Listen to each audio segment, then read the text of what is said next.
পুজো আসছে, পুজোর গন্ধটা বাঙালি নাক ছাড়া আর কেউ পাবে? তেমন তোমার আগমনের যে সুন্দর সাজ, কুমোরটুলির কোণা কোণা থেকে গঙ্গার ঘাট থেকে প্রকৃতির সর্বত্র সেজে ওঠে, সেটি বাঙালি চোখ ছাড়া অন্য কেউ দেখতেও পারবে না। পুজো আসা মানেই তো দেদার মজা, কিন্তু পুজোর এই ছুটি কটাই তো আমাদেরকে উপলব্ধি করায় আমরা আসলে কি, কতটা একা, নাকি নিজেদেরকে কেমনভাবে দেখতে চাই। আসলে আমরা অলসতার পূজারি, তাই পুজোর এই ছুটি কটার অপেক্ষায় থাকি সারা বছর।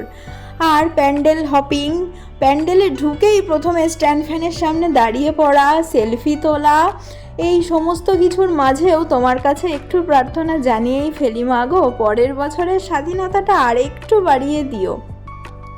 বৃষ্টি হবে এই ভেবে যখন গায়ে আগুন লাগানোর মতন রোদ ওঠে, সবই তো তোমার মহিমায়।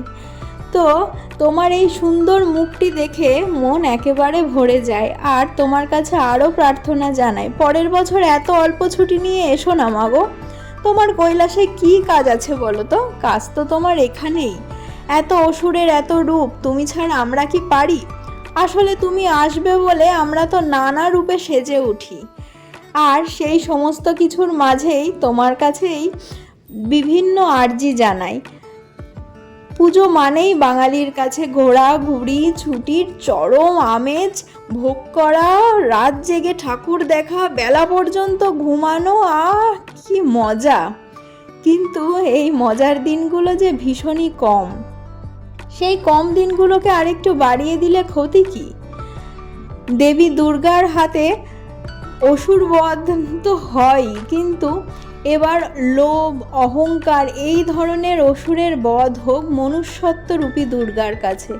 নবমীর রাতে তাড়াহুড়ো করে বাড়ি ফিরতে হবে, এটা ভাবতে ভাবতেই দশমীর দিনটা কোথা থেকে যেন এসে হাজির হয়। একটা ভারাক্রান্ত হৃদয় নিয়ে মনে পড়ে আরও একটা বছরের অপেক্ষা করতে হবে।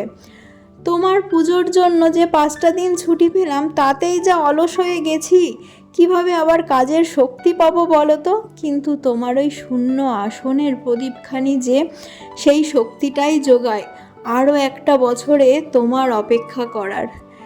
এই শূন্য আসন থেকেই জানাচ্ছি, খুব শিগগিরই ফিরে এসো মাগো, এখানে তোমার অনেক কাজ বাকি।